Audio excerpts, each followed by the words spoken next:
I'm going to very quickly show you how to add an RSS feed to your site so that people can access your site via a feed reader. And so here's my site. So I'm going to go behind the scenes to the dashboard, and I'm going to go to the widget area, and that's under appearance. So go to your widgets. You should see, oops, clicked off my widgets. If you go back to your widgets, you should see the RSS feed, and there it is. And this is really simple. You can just decide where you want to add it to your site. So if you want to on your sidebar or your footer, or wherever it goes depending on your theme, and then just click add widget. Now I'm not going to click that because I already added it, so I'm going to hit cancel, and I'm going to show you what I put up here. I'm going to go up to that widget, and it's right here currently. If I open that up, you can see all you have to do is just put your website URL or website address in the URL area, and then you can give it a title, something like subscribe to our RSS feed, just to let people know that there is a feed available. And then you can also decide how many articles you want to display actually on your site. Now you don't have to display any, and I have 4 up there currently, but I think I'm going to narrow that down to 2 because the articles are already showing up in a running tab sort of format that you'll see when we get to my page in the main column. So I don't really need that, but I'm going to go ahead and click Save. You can also click on some other options here, and that just depends on your preferences.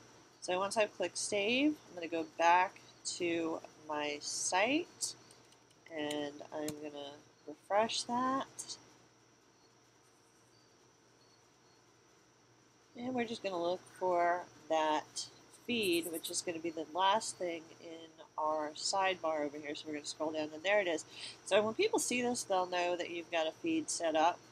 And it's just kind of a reminder to them that, hey, if you have a feed reader where you access sites from regularly, you can get our content too. So they don't necessarily have to come to your site directly to get to access the content. So, or at least to start accessing it. So you can see it also does this sort of running beginning of the articles, and we've just got the 2 here. Again, you can set more or you can set none and just have to subscribe to our feed. So I'm kind of torn about that right now. I may or may not set that to 0 and just leave the subscribe to our feed button. But anyway, so if somebody has something like, let me close out of that, if they have something like feed reader and they go to add a new feed and enter your website URL,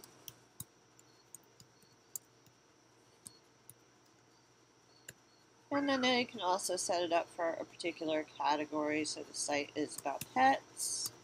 I'll click OK here.